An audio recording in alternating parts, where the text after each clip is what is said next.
This is a 1996 Ford F-150, and it's one of the first builds of its kind that our shop has done. I'm gonna walk you through all the cool features that make this thing a one of one and unique to us as a company, where we're at with the build currently, and what's coming next. Let's get to it.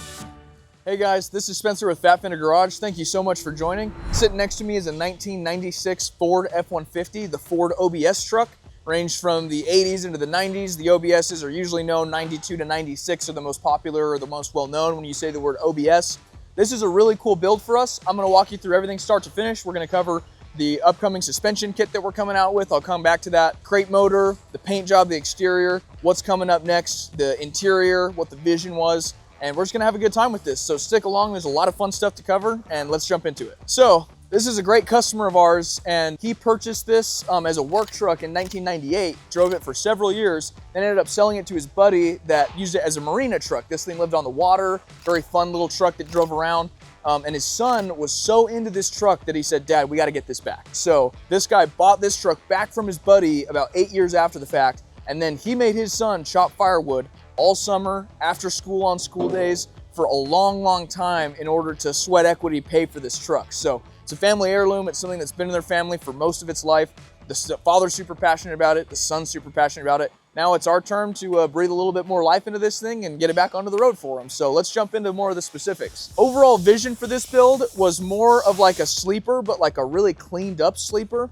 So there's a lot of trying to pay homage to the period correct. This overall style, the 90s is a really cool year range. It's one of my favorite year ranges. Even just color alone, truck was originally black. This is our fun little spin on this. I've been calling it gentleman's green. I heard that word online and I really like it.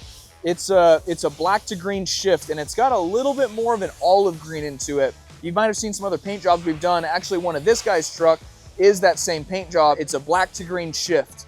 So it goes from a black to a really nice green in the sunlight with a lot of pearl into it. This is the same idea, but instead of going to a vibrant green, it's more of a subtle olive green. So again, I've really liked the term gentleman's green. I can't remember where I heard that, but it just really resonated with me.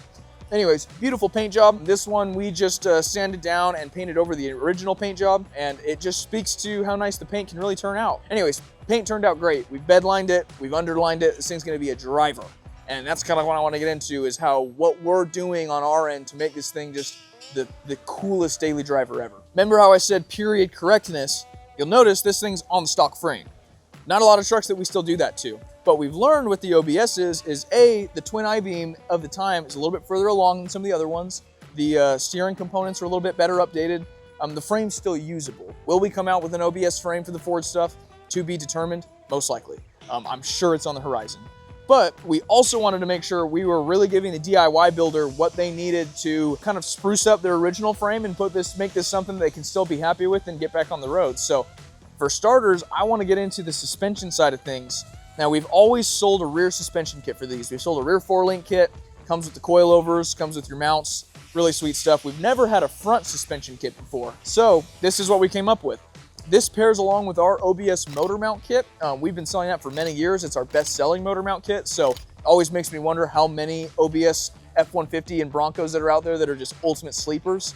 I'm sure there's been a lot of hurt feelings at stoplights from these things because we sold hundreds of them. So think about that as a frame of reference, is there's potentially dozens, if not hundreds of these trucks out there driving in the wild that have this Coyote in them. So we've always been able to put the Coyote into the truck, and we've never developed an upgrade to suspension. So let's get into the kit. You'll notice this is the motor mount kit. It's very weld heavy, and so you have to cut out this little section here. But there's a lot of welding involved, so if you're gonna get into something like this, definitely make sure that you're savvy. You don't need to be perfect, you don't need to be a specialist. But the really cool part about this kit, the way we've designed it, is it uses all of the OEM steering linkage components, uses the OEM steering box, and everything fits in the stock location. So the goal of this was you shouldn't be limited to, oh, well, I want to upgrade my suspension and brakes. Well, now I have to upgrade steering and steering box, and then suddenly nothing fits right, and you just snake it. So the goal would be you can put a Coyote into a truck like this, and new suspension and new brakes, and keep everything else original, which is really cool. I haven't confirmed if it fits with the original air box. If it does, it's going to be very tight. I would lean on replacing that, putting something inside the dash, which we'll cover that as well. But on the suspension kit side of things, just a teaser for you guys, it's going to come with your shock towers. It's going to come with upper and lower control arms, your double wishbone, A-arms, whatever you want to call them, and this nice billet piece here that connects to your original steering setup. So as part of this kit that we're gonna be selling is your mounts that mount your lower control arms.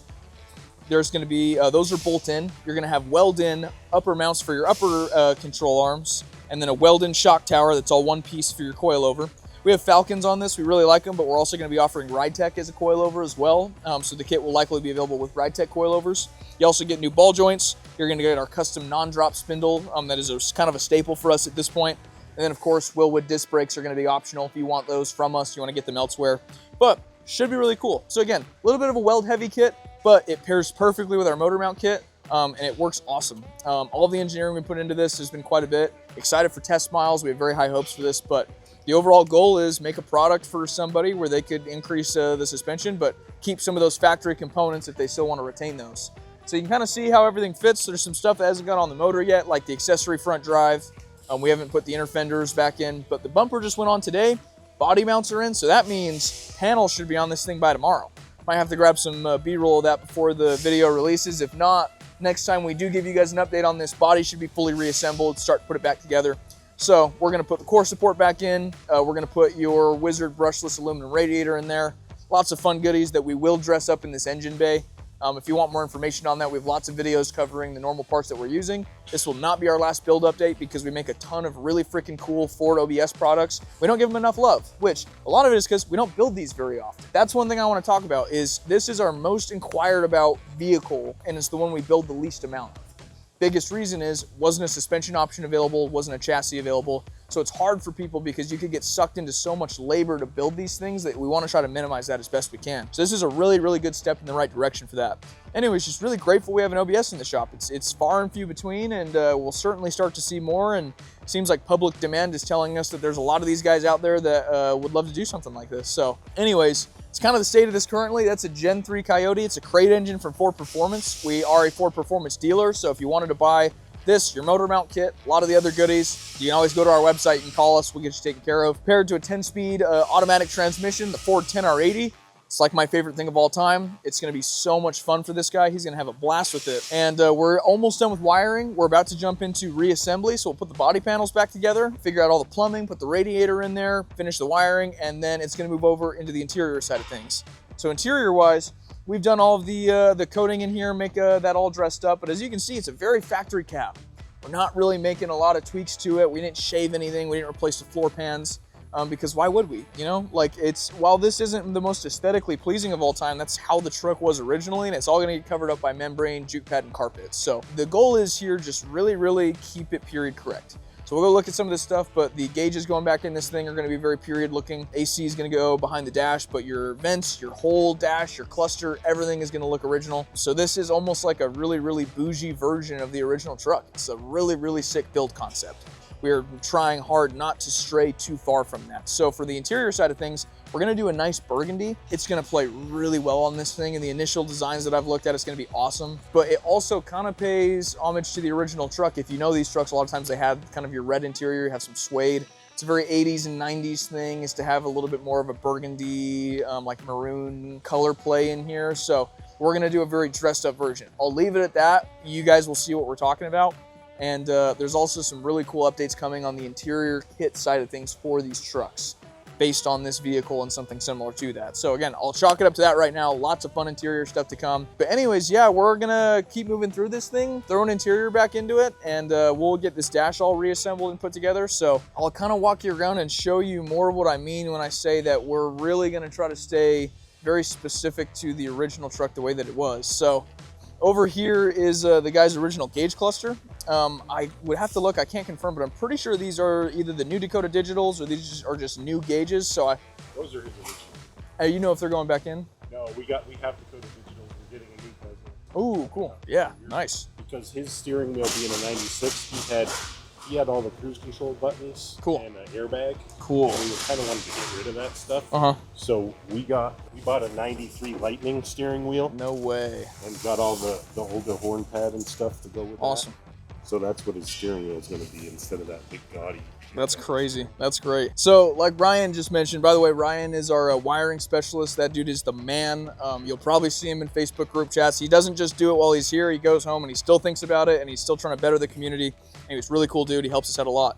What I just learned about this is the guy's original steering wheel had a lot of those buttons on them, like cruise control, horn buttons, things like that, that we didn't really intend on using to go away. So we got this wheel out of a 93 Lightning to kind of simplify it, but still keep it original. I love the perforated material going around this thing. This thing looks sweet. Well, it's a reupholstered wheel that looks really good. So kind of like I mentioned, wheel's gonna look period correct. We'll go back over the gauge bezel, the gauge cluster. Thanks, Ryan. So this is the guy's original gauges over here. So that's his original cluster and his original dash unit that went around it. So we're gonna replace both of these. So we're gonna get a new bezel, and it's gonna look very similar to this. And then we're gonna get some really nice Dakota digital gauges that will sit in the place of the original ones.